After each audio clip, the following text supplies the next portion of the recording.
Hi guys, this is the first of my sort of MAC collection videos, although it's not all MAC, so I do have other brands, but I thought I would start with my face products. So these are sort of my foundations and my powders, which are all, you can see, in this little thing here. So I'm just going to talk about them kind of one by one and let you know what I think, because not everything in here I love, so be warned, I'm about to be nasty about some MAC products. So I'll just start with, I've got a little Smashbox photo finish here. I don't really like it, it's a bit greasy. And Fast Response Eye Cream, which I love because the consistency of it is very, very smooth.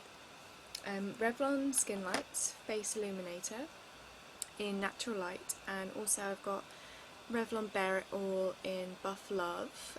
This I really like, the Buff Love. It sort of has really nice texture. It doesn't make your skin greasy, but it gives it sort of a radiance that's really lovely under foundation, so I would recommend that one. This one I find a little bit greasier. There's also a fragrance to it, which I don't really like.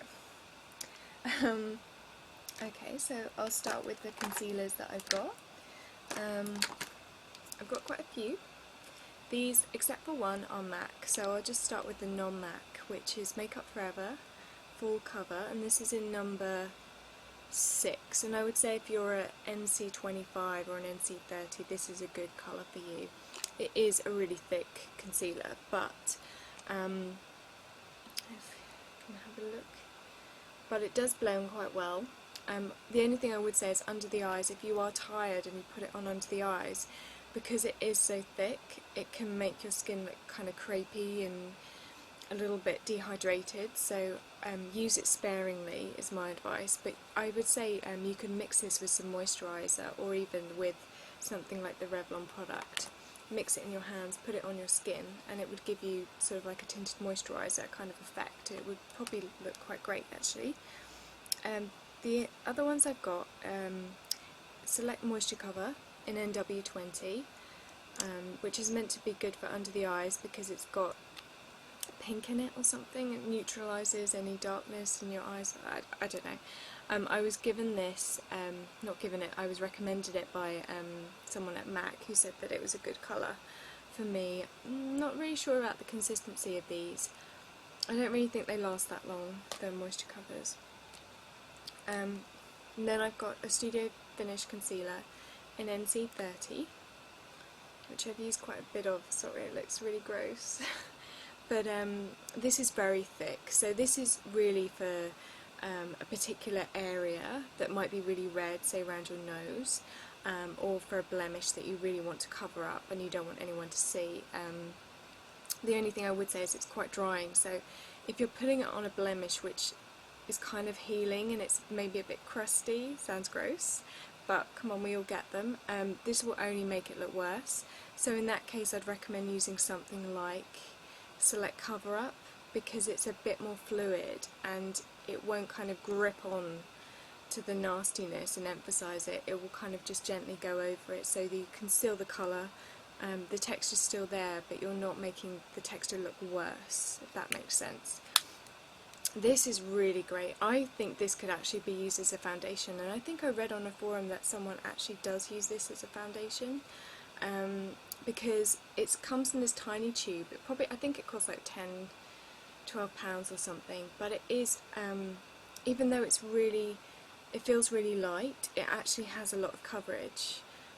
So if you are someone who needs a little bit of help under the eyes, or again around the nose, on the chin area, this is a really great product, and I think everyone should have one of these. Onto the face stuff, the foundations that I've got, well, I'll start with, I've got Bare Minerals Bisque. Someone tell me what this is supposed to do. I tried Bare Minerals a while ago. I've got the powders somewhere in my archive collection, I call it. It's basically all the makeup I don't like anymore, and I didn't really like Bare Minerals. It didn't give me enough coverage. I really like liquid. I find liquid a lot easier to work with, and I got Bisque, and I don't remember why I got it. I don't remember what it's supposed to do, so if you know, can you tell me? because otherwise I'm just going to throw it away.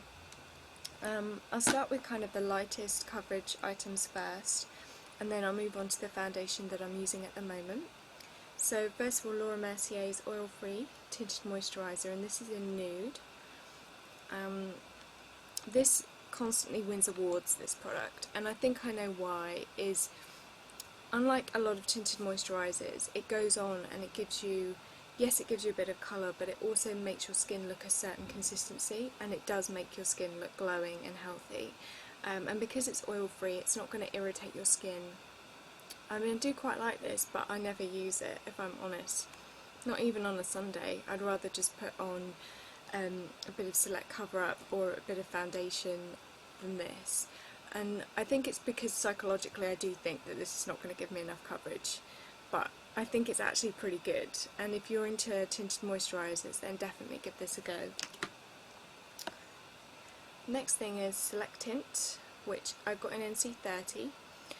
I normally use NC30 Studio Fix Fluid, and what I would say is that MAC are not consistent across their different types of foundations as to colour. So this, for example, is a lot lighter in colour. Not massively, but it's more NC25 than NC30. The coverage of this is extremely sheer, and is one reason why there's probably about 80% remaining in this. I've given it a go, but I think it is meant to be a tinted moisturiser, and for the same reasons that I don't use the Laura Mercier, it just hasn't got enough coverage, and I don't want to be looking in the mirror halfway through the day and thinking, oh, my skin looks terrible. And then I've got, I'll go with this one, the Mineralised Satin Fish that I discussed in one of my haul videos. Haven't really used this yet, but I will. I'll come back to it. But it's sort of medium coverage, and it's got pearlized pigments in it, so it makes your skin look glowing. And then I've got Studio Fix Powder in NC25, and I've also got Studio Fix Fluid. This will look really dirty, sorry. But I do use my makeup, I don't just buy it and let it sit there. I love this. Perfect coverage, buildable, makes your skin look flawless, and I always feel pretty when I'm wearing this, but the colour is a little bit orange, and I do often have to tone it down with either a bit of this sprayed with Fix Plus afterwards, or the Mineralised Satin Finish, Skin Finish in Natural. Not in Natural, it's actually, the colour is medium, but I'll use these to kind of tone down the orangeness of the NC30, which sounds like a bit of hard work, but if it's not the height of summer and I haven't got a tan, then I have to be careful about how dark my foundation is. One other powder that I've got is the Physicians Formula Mineral Wear Talc Free Mineral Face Powder in Sand Beige. I love Physicians Formula. I'm very jealous of anyone in the US that has access to this in their CVS, because I think it's a brilliant brand. I've got one of their blushes, I've got another one of their powder foundations actually, but it's with the bare minerals at the moment because I never use it. But I really like this brand. I think they do really amazing products. And this is a really nice powder actually. As far as mineral powders go, this is comparable to the MAC Mineralised Skin Finish Naturals, and I think it has quite decent coverage, and it comes in a range of colours, and I would actually recommend going out and buy it. I'm not sure how much it was, but it's definitely going to be cheaper than MAC. Okay, and the foundation that I'm wearing at the moment, and that I've been wearing for the last week, NARS Oil Free in Fiji, I think the colour is, yeah. This is a weird consistency product. It goes on quite thick, and you have to use your fingers to blend it, or at least I find, otherwise you do get it streaking.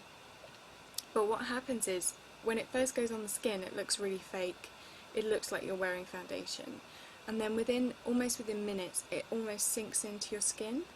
I don't know how it works, but it almost melts in. So then it just looks perfect. It makes your skin look flawless. And I really love this product. Highly recommend it. it has got a plasticine-y smell, which is one of the bad things, but otherwise my top tip.